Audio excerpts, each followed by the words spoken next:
Quero saudar a todos em nome do Senhor Jesus e agradecer de coração o convite do pastor Cláudio, do Conselho da Igreja, para estar com vocês aqui nesse domingo. Alegria muito grande rever tantos irmãos e amigos, estava olhando daqui da frente, eu conheço, acho que, se não a metade, um pouquinho mais. E revê-los é uma alegria muito grande para o nosso coração. Rever a minha família, mamãe que está ali também. E, pastor, uma ocasião também especial, o nascimento do meu quinto sobrinho neto, o Theo, filho da Bruna e do Alexandre. Espero ter a oportunidade de vê-los hoje à tarde ou amanhã. Estamos também muito felizes por isso. Queridos, hoje pela manhã, pela ocasião, eu gostaria de falar a respeito da suficiência do Senhor Jesus para nós, em todos os aspectos e sentidos da nossa vida. E quero usar como base o que Paulo escreveu aos Colossenses, capítulo 2, do verso 8 até o verso 23.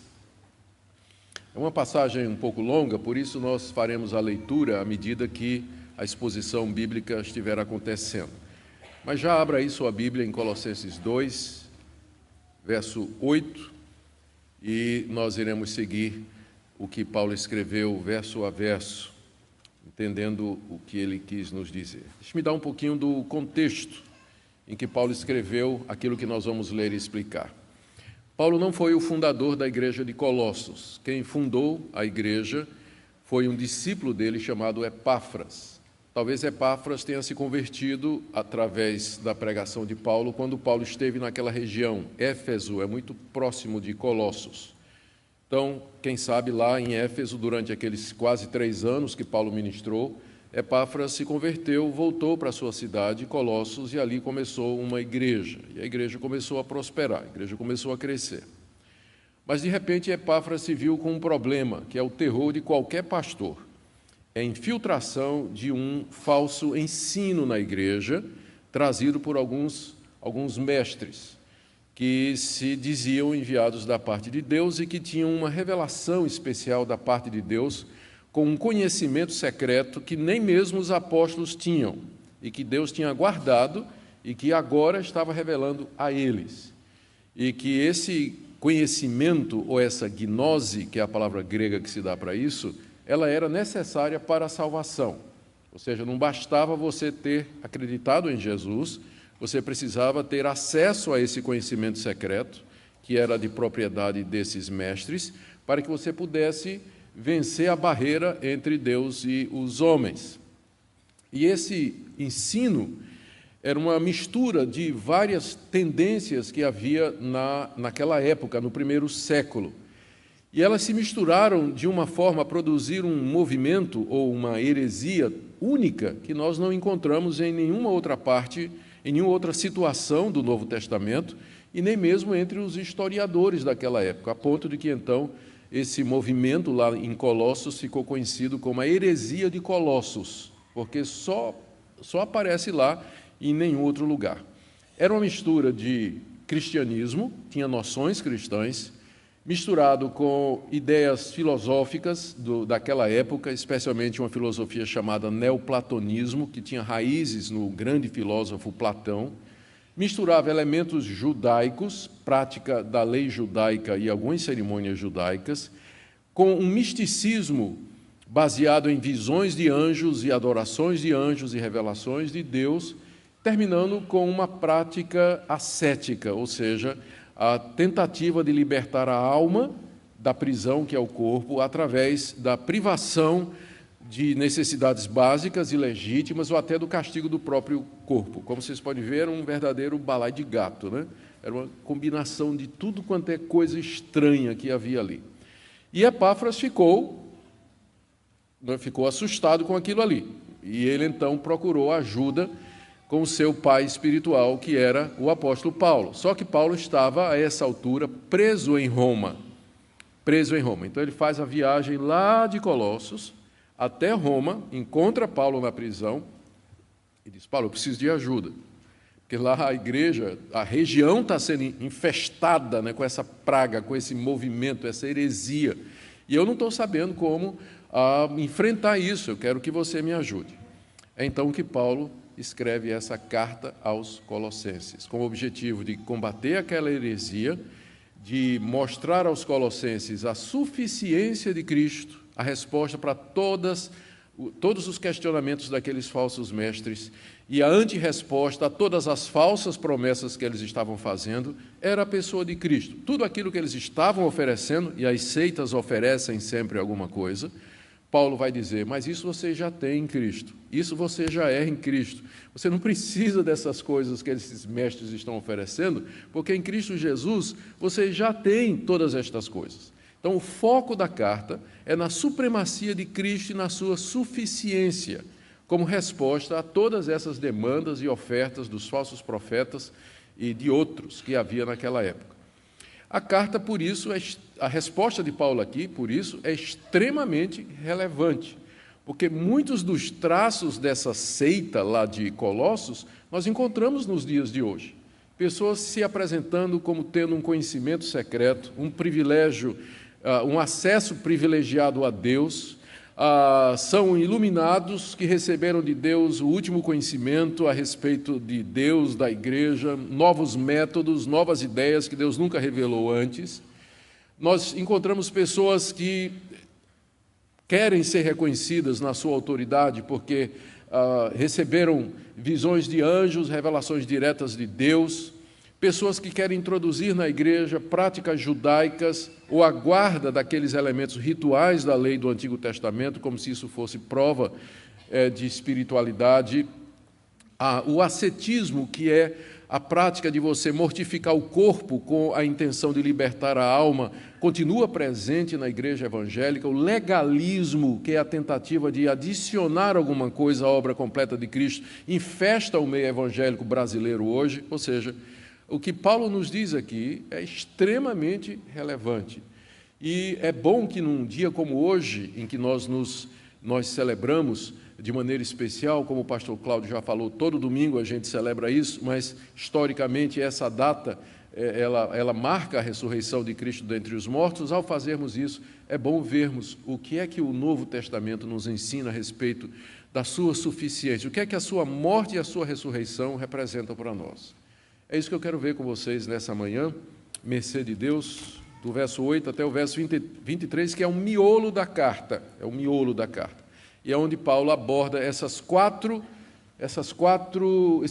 componentes daquele falso ensino. Primeiro, esse conhecimento secreto, que mais tarde veio a se chamar de gnosticismo, que é baseado exatamente na palavra grega gnose, que significa conhecimento. O legalismo, que era aquele componente que falava de guardar a lei de Moisés. Depois, o misticismo, que baseava sua autoridade em aparições de anjos e revelações. E, finalmente, o ascetismo, que é a abstinência de privilégios e prazeres legítimos em busca de uma espiritualidade que, no fim, é distorcida.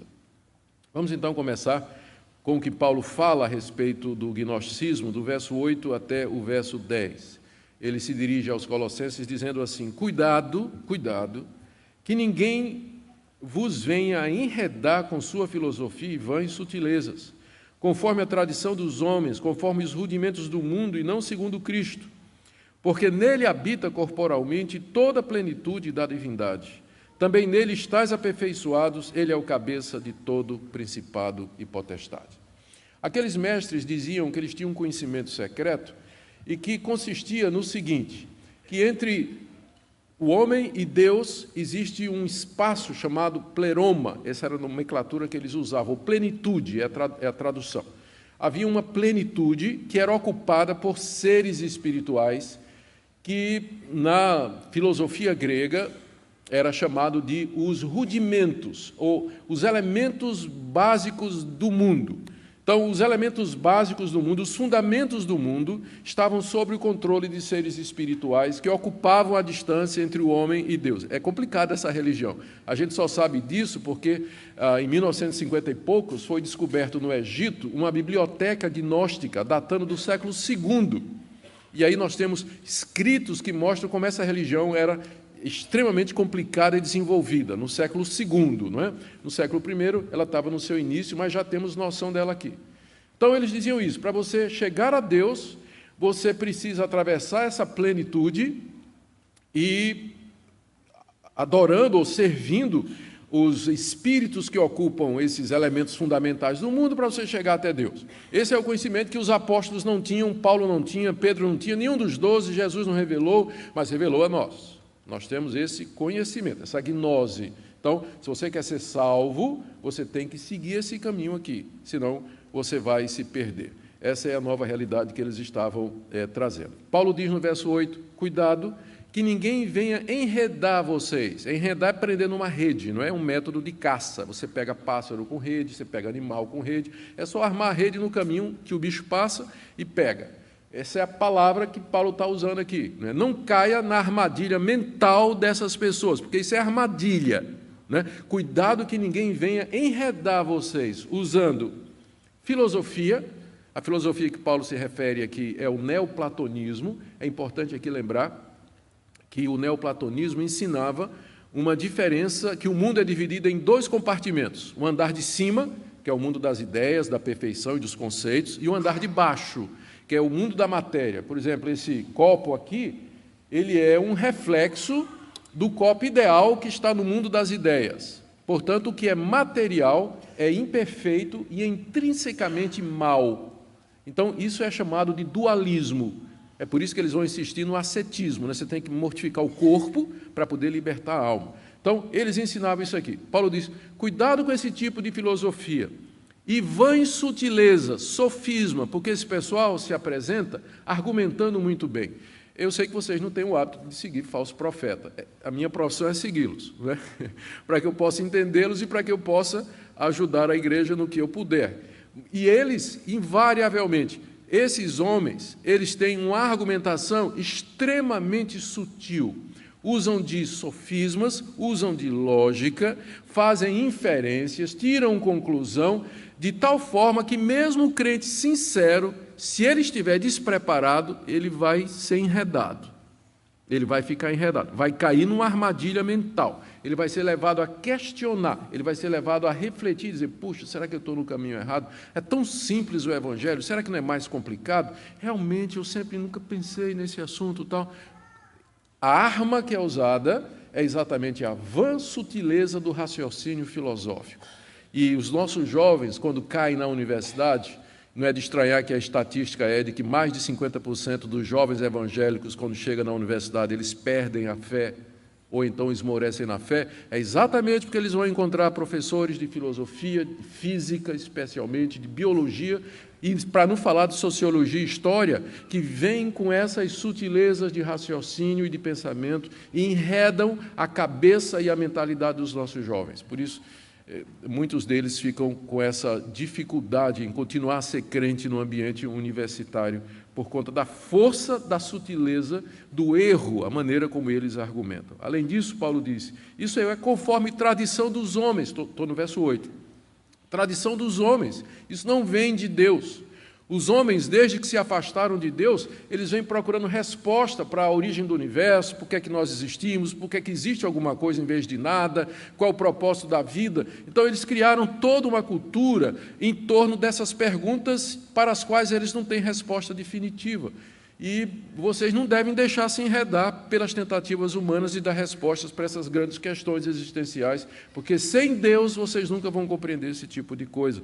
Não é conforme, isso é conforme a tradição do mundo, diz Paulo, conforme os rudimentos do mundo, uma referência direta à terminologia usada pelo gnosticismo sobre os elementos fundamentais que eram dominados por espíritos, e não segundo Cristo, porque tudo isso é invenção humana, diz o apóstolo Paulo. Não é segundo Cristo, não é de acordo com o que Cristo revelou e não é centrado na pessoa dele. Aí ele diz, veja o que ele diz nos versos 9 e 10. Para cada coisa dessa, há um pano de fundo. Cuidado que ninguém vos enrede, verso 8, e agora verso 9. Porque nele, em Cristo, habita corporalmente toda a plenitude da divindade.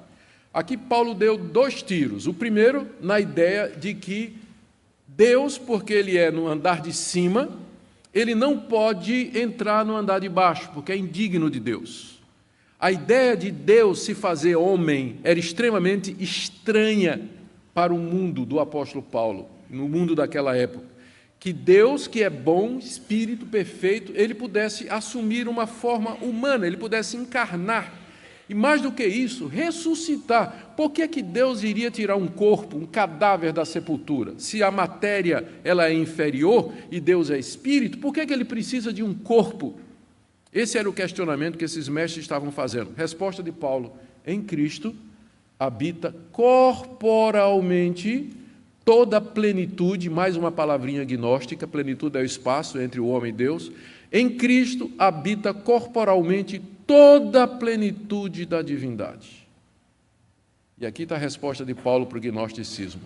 Deus não somente se fez carne, mas ele habitou plenamente na pessoa de Cristo. E quando Paulo diz aqui, nele habita, note que ele não está dizendo habitou.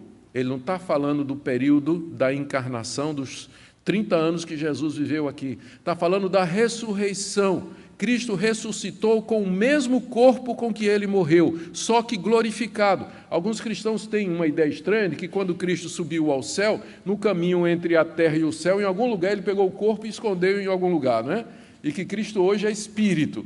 Ele continua hoje com o mesmo corpo da ressurreição. Por isso que Paulo diz que nele habita, presente, corporalmente, toda a plenitude da divindade. Ele é Deus homem para todo o sempre. Portanto, o espaço entre Deus e o homem já foi vencido na pessoa de Cristo. Em Cristo, Deus e o mundo se encontram. Deus e as pessoas se encontram. Nele habita corporalmente toda a plenitude da divindade. Verso 10. Também nele estáis aperfeiçoados. Os gnósticos chegavam dizendo: vocês precisam dessa nova teoria para vocês serem perfeitos, porque a doutrina de vocês é incompleta, é imperfeita. Não, diz o apóstolo Paulo, nele vocês já estão aperfeiçoados, vocês não podem ir além de Cristo, não tem mais nada que vocês possam, não existe nada que vocês possam obter que já não esteja em Cristo Jesus. Se você estiver nele, você já está aperfeiçoado. É claro que com isso Paulo não está dizendo que nós já alcançamos a perfeição ética, moral e espiritual aqui nesse mundo, mas significa que Deus já nos aceitou, já nos justificou, já nos perdoou dos nossos pecados, já nos recebeu como seus filhos e já nos fez assentar à sua direita nos lugares celestiais em Cristo Jesus. É apenas uma questão de tempo até que ainda não, ele se resolva na vinda de Cristo Jesus, quando então nós experimentaremos essa plenitude completamente, mas já estamos aperfeiçoados. Você não precisa de nada além de Cristo para alcançar aquela perfeição que Deus exige de você. Nele você está aperfeiçoado. Terceira coisa que ele diz, no verso 10, ele é o cabeça de todo principado e potestade. Essa expressão principado e potestade, que aparece somente nas cartas de Paulo, é uma frase predileta dele para se referir aos anjos, aos seres espirituais que no gnosticismo corresponde aos rudimentos do mundo, né? Ou anjos ou bons ou maus. O que Paulo está dizendo aqui, Cristo é o cabeça de todos os seres espirituais, de todos os anjos, ele é o cabeça. Então, por que vocês ficam dizendo, dirigindo-se aos mestres, que eu tenho que apaziguar esses anjos? Por que eu tenho que me comunicar com eles? Se eu tenho cabeça deles, se eu me comunico com o chefe, por que eu vou falar com o empregado? Ele é o cabeça de todo principado e de toda potestade. Eu não preciso dessa doutrina sobre anjos que vocês estão ensinando aqui, porque eu tenho o chefe dos anjos, eu estou unido ao chefe deles. Cristo é o cabeça de todo principado e potestade. Ou seja, eu não tenho que apaziguar ser espiritual hostil nenhum entre mim e Deus, porque eles todos estão submissos a Cristo Jesus. Então, nesses dois versos, Paulo meio que desconstrói, não é? A primeira ideia daqueles mestres, ou a primeira reivindicação deles desse conhecimento secreto, não é? Que era preciso para que se chegue a Deus, dizendo, Paulo diz, vocês não precisam de nada disso. Em Cristo vocês estão aperfeiçoados, em Cristo vocês já dominaram os principados e potestades. Cristo é a plenitude de Deus e nele habita corporalmente toda a divindade. Ou seja, Cristo é a resposta para todas aquelas reivindicações e continua sendo hoje. Segundo lugar, Paulo fala do legalismo. Começa do verso 11. São três coisas que o legalismo judaico exigia. dos seus seguidores. Circuncisão, a guarda da dieta religiosa que está lá em Levítico. Você tem a lista dos animais limpos e dos animais impuros. Aquilo era sagrado para o judeu. E o calendário sagrado dos judeus, que consistia nas festas religiosas, luas novas e sábados. Então, essas eram as marcas do judaísmo na época de Jesus e de Paulo: circuncisão, dieta e calendário. Esses falsos mestres estavam, como eu disse, era uma mistura, além dessa gnose louca, né, eles diziam que também eles tinham que guardar essas três distintivos da religião judaica, tinha que se judaizar para que pudesse ser salvo. Olha a resposta de Paulo primeiro com relação à circuncisão. Verso 11. Nele, Cristo, também fostes circuncidados, não por intermédio de mãos, mas no despojamento do corpo da carne, que é a circuncisão de Cristo, tendo sido sepultados juntamente com ele no batismo, no qual igualmente fostes ressuscitados mediante a fé no poder de Deus, que o ressuscitou dentre os mortos. Paulo aqui diz para os crentes de Colossos: gente, vocês já foram circuncidados por uma circuncisão superior. A circuncisão judaica é feita por mãos, na carne. A circuncisão de Cristo é no coração. E era isso que a circuncisão no Antigo Testamento representava. Tanto é que Moisés o tempo todo estava dizendo: circuncidai o vosso coração e não a vossa carne. A circuncisão representa um novo nascimento, a remoção do poder do pecado no meu coração, uma nova vida que me é dada. E o batismo, diz Paulo aqui, é o símbolo disso. Então, vocês já foram circuncidados, já foram batizados, circuncidados na circuncisão de Cristo, que é o batismo. Então, vocês não precisam agora ouvir o que esses mestres estão dizendo. Vocês têm que se circuncidar para poder ser salvo. Em Cristo, nós já fomos circuncidados, ou seja, todo cristão, ele é um verdadeiro israelita. Todo cristão é um verdadeiro filho de Abraão. Porque era isso que a circuncisão representa. É isso que a circuncisão representa. Em seguida, Paulo fala a respeito da lei. Eu quero ler com vocês do verso 13 até o verso 15 com muito cuidado, para a gente não cometer uma interpretação errada. O alvo de Paulo aqui, do verso 13 ao verso 15, é falar da lei de Deus. Nem sempre Paulo, quando fala da lei, ele faz aquela distinção que a gente costuma fazer por motivos didáticos hoje: lei moral, os 10 mandamentos, lei civil, que era a lei referente a Israel enquanto Estado, e a lei cerimonial, que tinha a ver com os sacrifícios no templo. Não é? Então, a gente faz hoje essa distinção porque nos ajuda a entender melhor. Paulo não faz isso. Às vezes ele fala de lei e a gente tem que ler o contexto para entender ao que ele está se referindo. Às vezes é os 10 mandamentos, às vezes é a lei cerimonial, às vezes é tudo junto, né? A gente não precisa ver com cuidado. Aqui eu tenho a impressão que Paulo está se referindo aos 10 mandamentos. E ele vai dizer que ele vai tratar os 10 mandamentos como sendo algo contrário a nós e que representa a nossa dívida para com Deus. E que, como Cristo pagou essa dívida na cruz, ele vai fazer isso porque aqueles falsos mestres estavam insistindo em que os crentes de Colossos observassem a lei na sua totalidade para poder ser salvos. A circuncisão é apenas uma exigência, tem dezenas de outras lá. Então, olha o que é que Paulo diz aqui. Verso 13. E a vós outros que estáveis mortos pelas vossas transgressões e pela incircuncisão da vossa carne, vos deu vida juntamente com ele, perdoando todos os nossos delitos. Tendo cancelado o escrito de dívida que era contra nós e que constava de ordenanças, o qual nos era prejudicial, removeu inteiramente, encravando na cruz. E despojando os principados e as potestades, publicamente os expôs ao desprezo, triunfando deles na cruz. O que é que Paulo... primeiro, ao que é que Paulo se refere aqui? Vamos ver como ele diz. Primeiro ele diz no verso 13, vocês estavam mortos, dizendo aos Colossenses, vocês estavam mortos nas suas ofensas e delitos, e na incircuncisão da carne de vocês não tinham nascido de novo.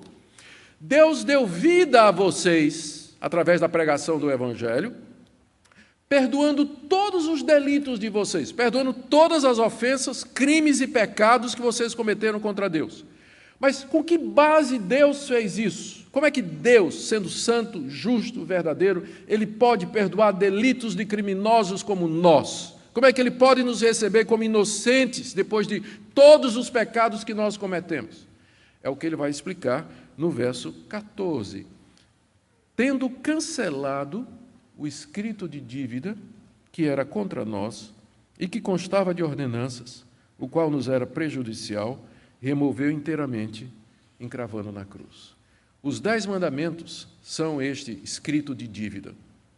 Ele é chamado escrito de dívida porque os 10 mandamentos registram o que você deve a Deus. Não terás outros deuses diante de mim, não farás para ti imagem de escultura, não tomarás o nome do Senhor teu Deus em vão, lembra do dia de descanso para o santificar, honra pai e mãe, não matarás, não adulterarás, não dirás falso testemunho, não cobiçarás nada do teu próximo. Isso aqui é um escrito de dívida contra você, porque você quebrou tudo isso. Tudo isso.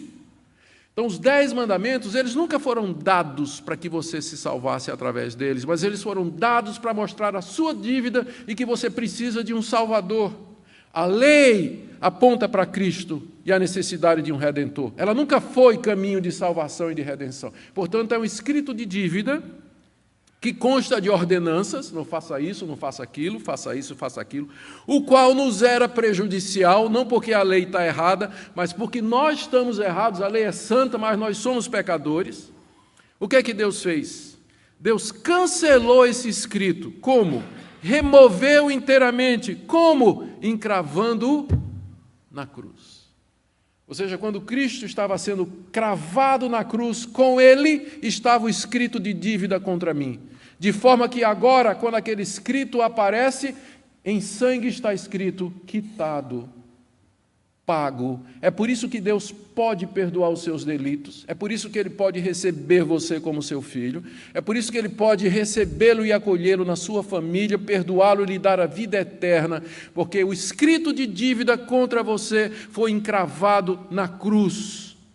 Os mesmos cravos que atravessaram as mãos e os pés de Jesus estavam pregando na cruz aquele escrito de dívida, e onde então aquele escrito for, o sangue vai também. Deus não nos olha mais da perspectiva do escrito de dívida. Não sou mais devedor, foi quitado, pago, removido inteiramente. Amém? Okay. E agora vem o que ele diz no verso 15. Despojando os principados e potestades, publicamente os expôs ao desprezo, triunfando deles na cruz. Paulo aqui une a figura. Ele une aqui no verso 15 os anjos, principados e potestades, e é óbvio que pelo contexto ele está se referindo aos anjos caídos, Satanás e o seu exército. E ele junta isso com a vitória de Cristo na cruz e a remoção da lei. Qual a relação? Uma das coisas que Satanás usa para condenar os filhos de Deus, aliás, a coisa que ele mais usa para condenar os filhos de Deus é a lei. Onde não há lei, não há pecado. Onde não há pecado, também não há transgressão e não há culpa. Quando o crente cai, ou quando o pecador cai, o diabo pode arguir seu direito sobre a vida dele com base na lei. Ele quebrou a lei, ele é um transgressor. Inclusive, nós temos uma referência velada a isso no livro de Judas, quando diz que Satanás disputava com o arcanjo Miguel pelo corpo de Moisés. E alguns livros apócrifos dizem que a razão pela qual o diabo discutia e queria a posse do corpo de Moisés é que Moisés era um assassino, porque ele tinha matado o egípcio. Então, Satanás tinha direito sobre o corpo de Moisés. Então, Satanás usa, não estou dizendo que esse episódio é verdade, porque está no livro apócrifo, estou só mostrando traços disso na literatura bíblica, não é? Então, uma das coisas que o diabo usa para questionar, oprimir, reivindicar direitos sobre o crente é dizer o seguinte: Deus, por que Jó, você está aí se gabando de Jó, né, que Jó te adora, te serve, mas tira as coisas de Jó e você vai ver o que Jó vai dizer. Né? Ele só te é fiel e íntegro porque o Senhor tem abençoado, mas tira tudo o que ele tem, você vai ver que se ele não blasfema de ti na tua face. Ou seja, o diabo precisa ter um código moral de referência contra o qual ele vai medir a vida do cristão e fazer reivindicações diante de Deus. É por isso que O cumprimento da lei na cruz representa também o desarmamento do diabo e dos seus anjos, tirando deles a arma mais letal que eles têm, que era poder nos acusar e nos condenar sem qualquer esperança. Por isso que Paulo liga esses dois versículos aqui. A vitória de Cristo na cruz é não somente o cancelamento do débito, mas é o triunfo sobre os principados e potestades. Vamos agora para o verso 15, que agora eu acho que fica mais fácil de entender. A palavra despojar, ela é tirada do vocabulário militar, significa desarmar. Tanto é que se você tem um NVI aí, você vai ver que já embaixo, no rodapé, ele já coloca como alternativa de tradução, tendo desarmado os principados e potestades. Porque era isso que acontecia no campo de batalha. O soldado que vencia a luta individual, ele despojava, ele desarmava, tirava a armadura, couraça, escudo, espada do soldado vencido e levava como despojo, e o deixava desarmado, não é? Então, Cristo aqui é comparado a um guerreiro vitorioso que ele desarma os principados e potestades. E ele faz isso, é claro, ele diz publicamente, verso 15, os expõe ao desprezo, triunfando deles na cruz. A figura aqui mais uma vez, é militar, é de um general vitorioso entrando na sua cidade ou na sua aldeia, recebendo os apupos, os gritos de alegria, de vitória, os dons e presentes do seu povo, enquanto que os vencidos, que vinham amarrados na sua carruagem, naquela procissão de vida e de morte, eles eram insultados pelo povo, eram hostilizados, jogavam coisas horríveis nos vencidos. Então, era um momento de triunfo e os seus adversários eram publicamente expostos ao desprezo. O que Paulo está dizendo é que Cristo, pela sua morte, ele entra nos céus como general, ascende na ressurreição a glória de Deus nos céus e publicamente triunfa dos principados e potestades e os expõe ao desprezo, porque triunfou deles ao desarmá-los na cruz, cumprindo a lei plenamente por nós. Que coisa maravilhosa. Por isso que nós estamos aqui hoje de manhã. Por isso que nós celebramos a ressurreição, porque é isso que ela significa. Por isso que também eu não preciso mais guardar a lei para a minha salvação e para a minha redenção. Não me entenda mal, eu não estou dizendo que a lei não tem valor para nós. Lutero tem uma frase que eu acho que explica bem isso. A lei nos manda a Cristo para a nossa justificação, porque ela mostra que nós somos pecadores e precisamos de um Redentor. E Cristo nos manda de volta a lei para a santificação. Mais ou menos assim, eu digo a Deus, Deus, o Senhor me salvou, o Senhor me perdoou, esse miserável pecador, o Senhor quitou minha dívida completamente, teu Filho na cruz cumpriu plenamente a minha culpa, cumpriu as exigências da lei. Deus, eu te sou grato, o que é que eu posso fazer? De que maneira eu posso viver para te agradar? Resposta de Deus, não terás outros deuses diante de mim, não farás para ti imagem de escultura, não tomarás o nome do Senhor teu Deus em vão, não adulterarás, não furtarás, não dirás falso testemunho. As duas coisas andam juntas. O erro é quando você coloca a lei como caminho para a sua justificação, mas ela é, uma vez justificados, ela é expressão da minha gratidão. Como é que eu agrado a Deus? Obedeça a lei dele. Como é que eu mostro a Deus a minha gratidão por ter sido perdoado? Ande nos caminhos dele, faça a vontade dele, faça a vontade dele. É isso que Paulo está dizendo aqui para os colossenses, vocês não estão mais devendo a Deus, vocês não têm que observar os ritos judaicos. Olha o que ele fala no verso 16 e 17, continuando ainda sobre os requerimentos judaicos. Ninguém, pois aí é a conclusão do que ele falou, da obra completa de Cristo na cruz, ninguém, pois, vos julgue por causa de comida, bebida, dia de festa, lua nova ou sábados, porque tudo isso tem sido sombra das coisas que haviam de vir, porém o corpo é de Cristo. É evidente que Paulo está falando aqui das duas outras marcas do judaísmo. Ele fala aqui do comida e bebida, que é a dieta religiosa, e fala aqui do calendário, que é o dia de festa, lua nova e sábados. Paulo diz, ninguém vos julgue por isso. Primeiro ele tinha dito, cuidado que ninguém enrede vocês. Agora ele diz, ninguém julgue, ninguém condene vocês, porque vocês não estão guardando essas coisas. Porque estas coisas, ele diz, são sombra do que havia de vir e o corpo é de Cristo. Às vezes é difícil entender essa passagem, mas uma ilustração vai torná-la clara, eu espero. Imagine que tem uma luz bem forte aqui atrás de mim, e eu estou de costas para essa luz, e o pastor Cláudio se aproxima de mim por detrás de mim. Qual é a primeira coisa que eu vou ver? Eu vou ver a sombra dele, e pela sombra eu estou vendo que é um homem, né, simpático, né, está se aproximando, né, ali e tal. Não vou dizer nada sobre a estatura, né? Ele vai estar chegando aqui naturalmente. E eu estou vendo a sombra. Eu sei que está vindo uma pessoa. Eu vejo o contorno daquela pessoa. Posso identificar algumas coisas. Ele passa por mim e ele fica na minha frente. E agora eu vejo claramente. Sei a cor dos seus olhos, a cor do seu cabelo, distingo as suas feições, vejo o que ele está usando. Eu preciso da sombra? Não, porque o corpo que estava projetando essa sombra já chegou. As cerimônias do Antigo Testamento, que Paulo menciona aqui, era Cristo andando no Antigo Testamento e chegando do Novo e projetando a sua sombra. O que você tem no Antigo Testamento é a sombra do Cristo que estava por vir. E uma vez que ele chegou, eu não preciso mais da sombra, eu não preciso de festa, de dia santo, de sábado, de comida ou de bebida segundo a lei cerimonial, porque tudo aquilo era sombra de Cristo, apontava para ele.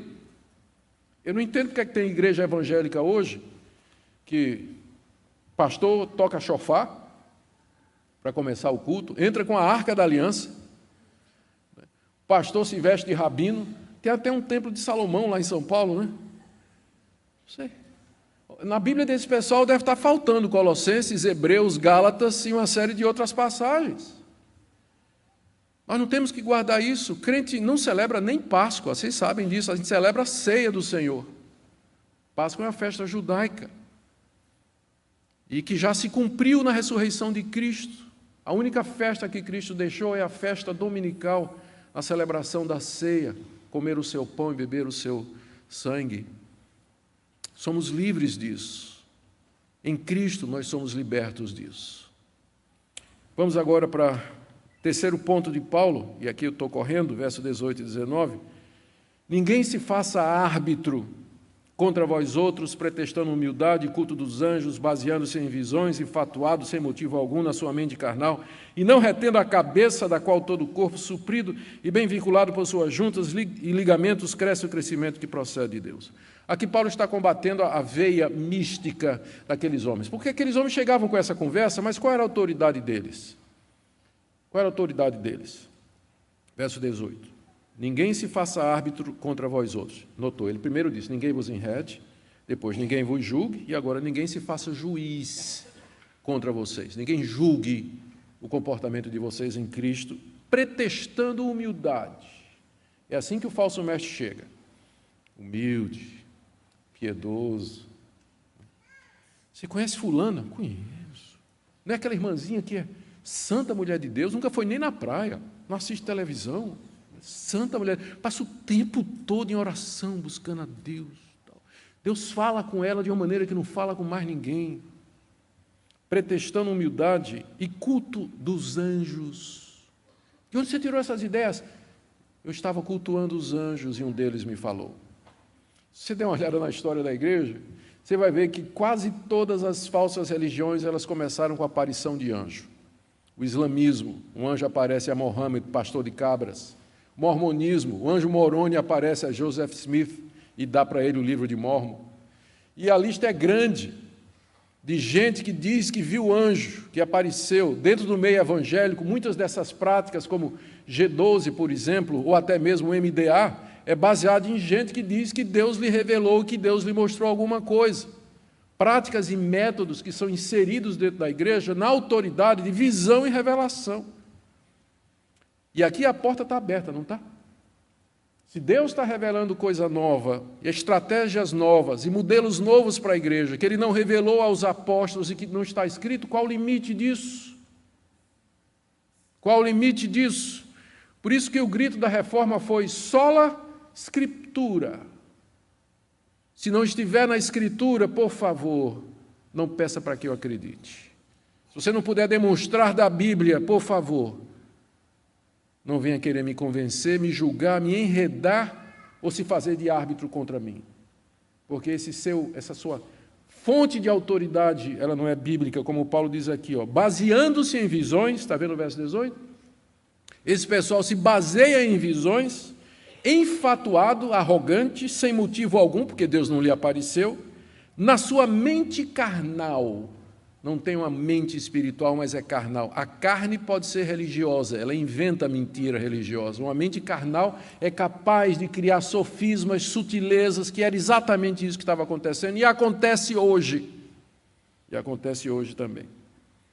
Verso 19, não retendo a cabeça, que é Cristo, da qual todo o corpo, suprido e bem vinculado, por suas juntas e ligamentos, cresce o crescimento que procede de Deus. É dele que vem, é de Cristo que vem a doutrina, a verdade, aquilo que nós precisamos para a igreja. E, mais uma vez, a resposta de Paulo aos questionamentos e ofertas daquela falsa doutrina é Cristo.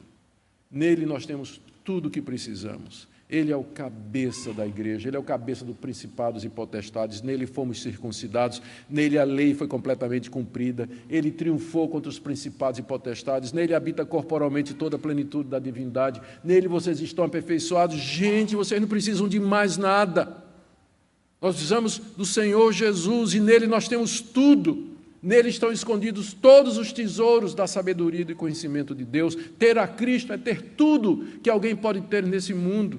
Não precisamos de mais nada. O que precisamos é conhecê-lo mais, é nos relacionar mais com Ele, é ter mais comunhão com Ele, depender mais dEle. É isso que nós precisamos.